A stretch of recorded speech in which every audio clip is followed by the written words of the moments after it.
एक भिक्षुक था अयोध्या जी में, और भिक्षा के लिए जा रहा था। एक कुत्ता रो रहा था। वो ब्राह्मण को देख के नहीं रोया, भिक्षुक को देख के, लेकिन वो तो स्वाभाविक रो रहा था। रो नहीं रहा था, अपनी भाषा में राम जी को पुकार रहा था। और उस दिन उस ब्राह्मण को भिक्षा नहीं मिली। उसको बड़ा क्रोध आया कि कुत्ता बड़ा अशुगुनिया है, ये अशुभ है, ये रोया था, हमको कल कहीं से कुछ नहीं मिला, आज फिर रो रहा है। उसको गुस्सा आई, उसने 2-4 लाठी जड़ दी सिर में, घाव हो गया। कुत्ता पहुंच गया राम जी के दरबार में।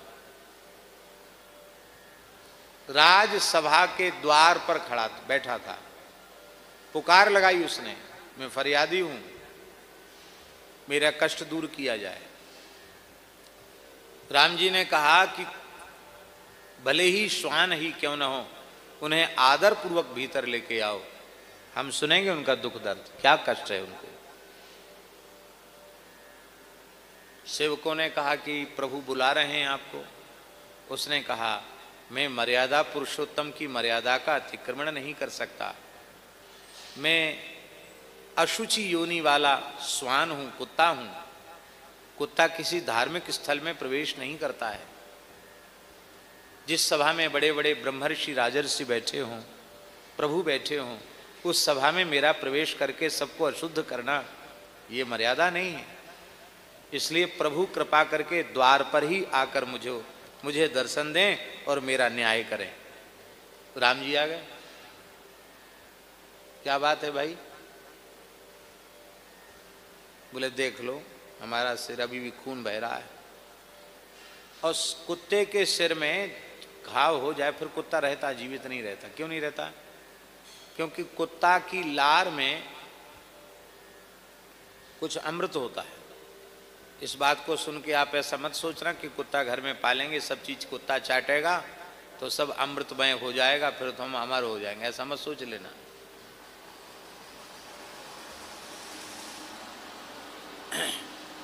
कैसा भी घाव कुत्ते के शरीर में कहीं भी हो जाए, वो अपनी जिह्वा से चाट चाट करके उस घाव को ठीक कर लेता। उसकी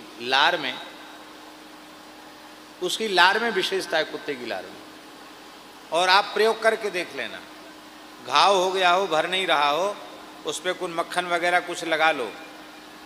और यदि कुत्ता से परहेज नहीं है तो, और कुत्ता से उसको चटवाओ, 2-4 बार कुत्ता चाट देगा, 2-3 दिन चटवाओ, ठीक हो जाएगा घाव। बिना मलहम बिना पट्टी के घाव ठीक हो जाएगा। भगवान ने सभी प्राणियों में कोई ना कोई गुण दे रखा है, उसकी जीभ में ऐसा कुछ है, वो ठीक हो जाता घाव, कीड़े नहीं पड़ सकते। पर अब सिर में घाव हो गया तो वहां कैसे चाटेगा? इसलिए सिर में उसके घाव में कीड़े पड़ जाते हैं, और फिर कीड़े पड़ने के बाद उसको मरना ही पड़ता है। और कुत्ते की मौत बड़ी खराब होती, कहते रे कुत्ते की मौत मरोगे, यही है कुत्ते की मौत। किसी ने डंडा मार दिया, सिर में घाव हो गया, कीड़े पड़ गए, अब महाराज जितना बिलबिलाता कुत्ता, बिलबिलाकर प्राण त्यागता है कुत्ता। देखो मेरी क्या हालत है। राम जी ने कहा तेरी मलहम पट्टी तो हो जाएगी, कोई बात नहीं है, घाव नहीं बनने दिया जाएगा, भर दिया जाएगा घाव। पर ये किया किसने?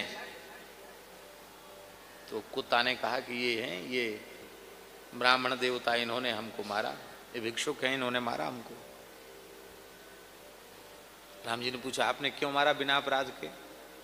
आपकी किसी वस्तु को उन्होंने सूंघा, चाटा या आपके ऊपर आक्रमण किया? उन्होंने कुछ नहीं।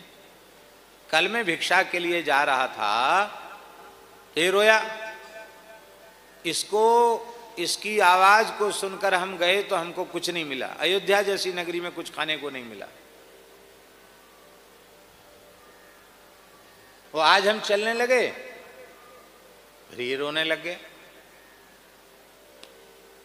तो हमने कहा कि तो हम तो अयोध्या जी में ही रहना है हमको, और ये तो पीछे पड़ गया, जब निकलेंगे तभी रोएगा, हमको खाने को मिलेगा नहीं, मारो इसको। क्रोध आ गया, हमने मार दिया। तो राम जी ने पूछा आप क्यों बोल रहे थे, रो रहे थे? मैं रो नहीं रहा था प्रभु, अपनी अपनी भाषा में सब आपको पुकारते, मैं अपनी भाषा में आपको पुकार रहा था, मेरी स्तुति प्रार्थना का समय था। सुखराम दास जी को खूब स्मरण में होगा, खाक चौक में शंख बजता, आरती होती, सबरे मोहल्ले के कुत्ता के हू करने लग जाते। महाराज जी कहते सब स्तुति कर रहे हैं, कहते थे कि नहीं, सब स्तुति प्रार्थना कर रहे हैं। घड़ी घंट बजते ही कुत्ता इकट्ठे हो जाते मोहल्ले खाक चौक के सामने, ओ सब शंख के स्वर में स्वर मिला करके वो बोलते थे। तो महाराज जी रोज कुत्ता की रोटी, इतनी मोटी रोटी एक कुत्ता की, आखिरी रोटी कुत्ता की निकलवाते थे। कहाँ है लाल बाबा? हमारा भी ऐसा मन है कि यहाँ कम से कम एक बड़ी रोटी कुत्ता की बने और रात्रि को ब्यारू के बाद एक व्यक्ति वो रोड पे जाकर के, कोई भी एक चला जाए और रोड पे जाकर एक बड़ा टिक्कड़ तो कुत्तों को आवाज लगा के टुकड़ा दे, ऐसा हमारा मन है। ऐसा नहीं हो पा रहा है, लेकिन ऐसा हो तो अच्छा है। वहीं रख दें। हाँ,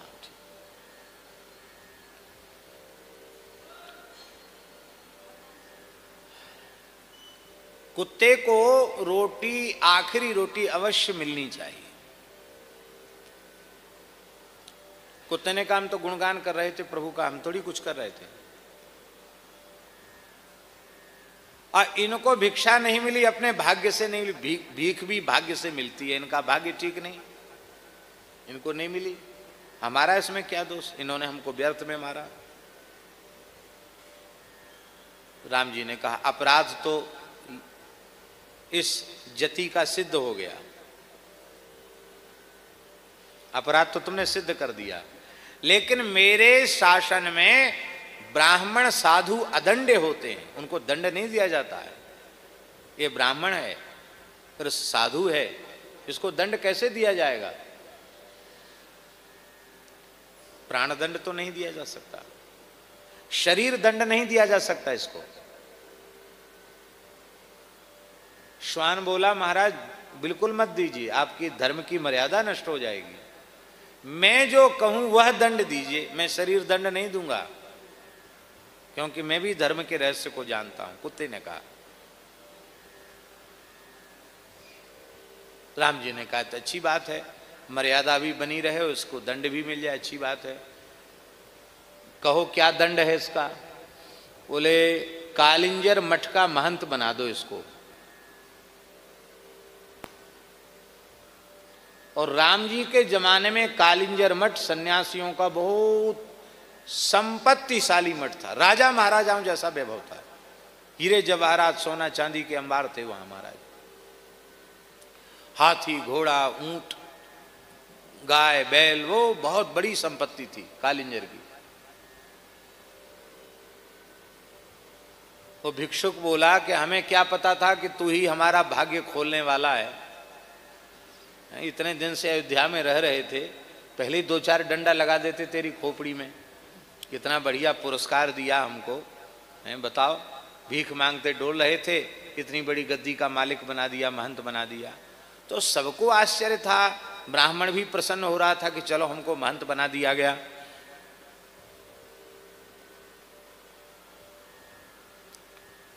हमारे गुरु भाई खाक चौक वाले महंत जी पूज्य श्री राम अवतार दास जी महाराज, वो कहते हैं कि साधु बूढ़ा है जाए पर महंती के लिए मना नहीं करता है। भले ही महंती के बाद 4-6 महीने में भंडारा करना पड़े, महंती के लिए मना नहीं करता है। बोले गृहस्थी ब्याह के लिए मना नहीं करे, चाहे बूढ़ा है जाए, और साधु महंती के लिए मने नहीं करे। खुश हो गया बेचारा ब्राह्मण। तो सबने कहा कि स्वान तुमने दंड दिया कि पुरस्कार दिया? ये दंड तो किसी की समझ में नहीं आया, क्या दंड दिया तुमने?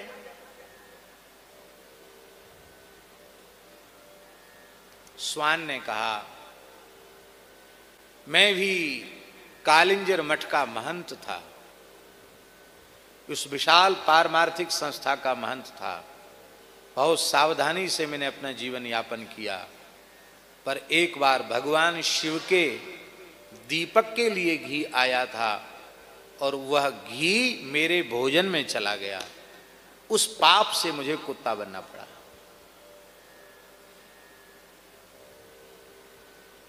भूल से देवता का द्रव्य खा लेने का परिणाम है मुझे कुत्ता बनना पड़ा, जबकि मैं बहुत सावधान था। पर चलो अयोध्या का कुत्ता बना। अवध तजे तनु नहीं संसारा, लौट के नहीं आना मुझे।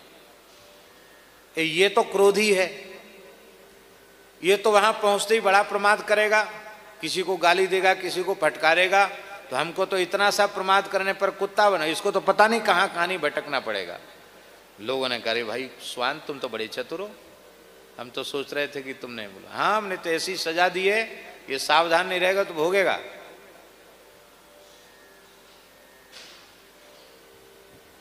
हाथी पर बिठा करके राम जी ने उसको कालिंजर भेजा। यति गयंद चढ़ाई, विनय पत्रिका में गोस्वामी जी ने कहा, हाथी पर बिठा करके भेजा। पूज्य धर्म संघ वाले गुरु जी कहते थे, नरकाय मतिर यदि चेत पौरोहित्यम समाचर। नरक जाने की इच्छा हो तो पुरोहिताई का काम शुरू कर दो। नरकाय मतिर यदि चेत पौरोहित्यम समाचर, पुरोहिताई करो। बोले नहीं, हमको तो बहुत जल्दी जाना है, बहुत जल्दी मची, हम तो नरक जाएंगे, जल्दी जाएंगे।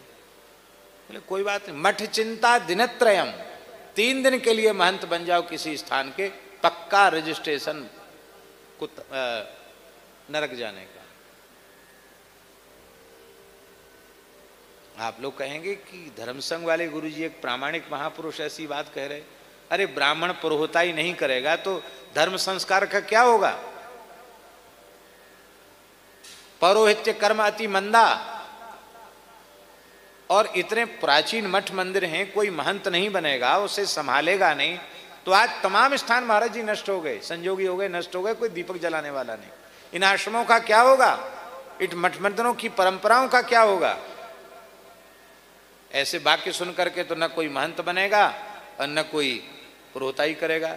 नहीं नहीं, सुनने के बाद भी बनेंगे, लड़ भिड़ कर महंत बनेंगे, और सब कुछ निकृष्ट से निकृष्ट काम करके भी न पुरोहिताई छोड़ेंगे न महंती छोड़ेंगे। गुरु चेलों में मुकदमा शुरू हो जाता महंती के पीछे।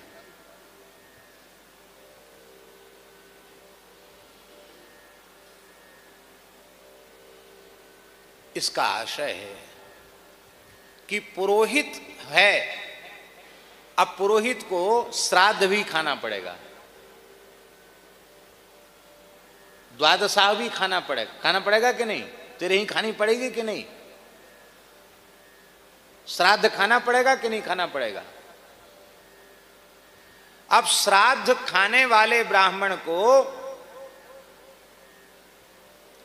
1 दिन पूर्व से संयम सदाचार आरंभ कर देना चाहिए, क्योंकि हमने यदि किसी ब्राह्मण को श्राद्ध में निमंत्रित कर दिया तो उस व्यक्ति के पितर उस ब्राह्मण में प्रविष्ट हो जाते हैं, और यदि उस रात्रि को उस ब्राह्मण ने स्त्री का समागम किया तो उसके संपूर्ण पितरों को शुक्र में जाना पड़ता है। वो शाप देते ब्राह्मण को नरकगामी होने का।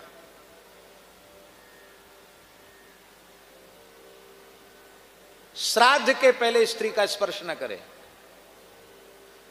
अब घर में भोजन करके श्राद्ध करेगा तो श्राद्ध नष्ट हो जाएगा, नरक जाना पड़ेगा। और श्राद्ध खा के आवे फिर घर में भोजन करे तो श्राद्ध नष्ट हो जाएगा। और श्राद्ध भोजन करने के बाद भी स्त्री प्रसंग किया तो पितरों को शुक्र में जाना पड़ेगा, नरक में जाना पड़ेगा। पितरों को शाप देते हैं पितर। श्राद्ध खाने वाले ब्राह्मण को 1 दिन पहले भोजन छोड़ दे,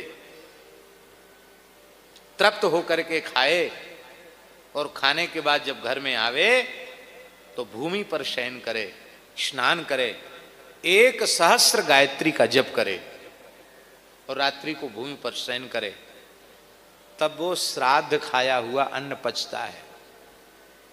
अब एक एक दिन के श्राद्ध में 10-10, 20-20 जगह श्राद्ध खा रहे हैं, क्या गति होगी? शुक्र शनि राहु केतु का भी नहीं छोड़ रहे हैं। मंत्र जप तो हो रहा है, पर उसी में मोबाइल चल रहा है, मुंह में तमाकू खाए हुए हैं, गुटखा खाए हुए हैं, माला फेर रहे हैं। संध्योपासन करना नहीं है, गायत्री जपना नहीं है, दान लेने के लिए हर समय तैयार खड़े हैं। नरक जाना पड़ेगा कि नहीं? त्रिकाल संध्योपासन करे, यजमान के कल्याण के लिए दान ले, और उस दान से, दान में प्राप्त धन के भी दशांश को तत्काल दान कर दे। 100 रुपए मिले तो समझे 90 रुपए हमको मिला है, 10 रुपए तुरंत किसी अच्छे काम में लगा दे।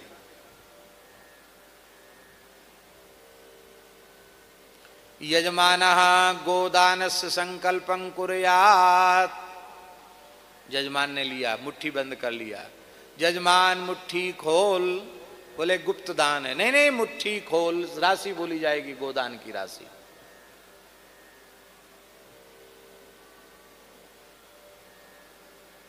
अब पंडित जी को तो चाहिए ठीक ठाक, और जजमान है महाकंजूस, उसने 50 रुपट्टी ऐसे मुट्ठी में बंद ली। हाँ बोलो, गौदान का संकल्प। ऐसे नहीं, जजमान मुट्ठी खोल, बोले नहीं नहीं, गुप्त गुप्त है, गुप्त। बोले गुप्त नहीं, प्रकट नहीं होगा गोदान संकल्प। महाराज जैसा भी हो, आप जैसा समझो। खोलना पड़ा, जजमान ने खोली। अरे 50 रुपया में गैया आती है, 100 रुपया तो ठीक है, ठीक, बहुत ज्यादा पीछे पड़ा, 50 रुपये और बढ़ा दिया।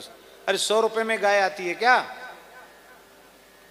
खींचतान करके 50 वाला धीरे धीरे 151 तक पहुंच गया। अब वो 151 गए पंडित जी की जेब में। अब उन्होंने उस राशि को अपने व्यवहार में ले लिया। बहुत ध्यान से सुनना इस बात को। गोदान में प्राप्त राशि गाय की सेवा में लगनी चाहिए, वो अपने व्यवहार में नहीं लगनी चाहिए। पर इतना विवेक रखने वाले कौन हैं जो गोदान की प्राप्त राशि को अपने उपयोग में न लेते हो? हम लोग साधु हैं, संकल्पित गोदान नहीं लेते हैं, लेकिन फिर भी किसी का भाव होता है कि हम ठाकुर जी के मंदिर में गोदान करें, जिससे ठाकुर जी को भोग लगे, गौ संत ब्राह्मण सबका, सबके मुख में जाए हमारा अंश। तो वो या तो अच्छी गाय लेके आते हैं, या गाय गौशाला की गाय लेकर फिर ठाकुर जी को देते हैं। ऐसा होता है। हम उस राशि को आश्रम के किसी काम में नहीं लेते हैं।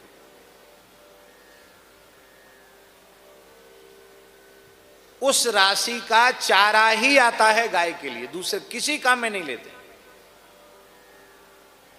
ठाकुर सेवा का, ब्राह्मण सेवा का, साधु सेवा का अंश, बचा हुआ अंश गाय की सेवा में लगेगा।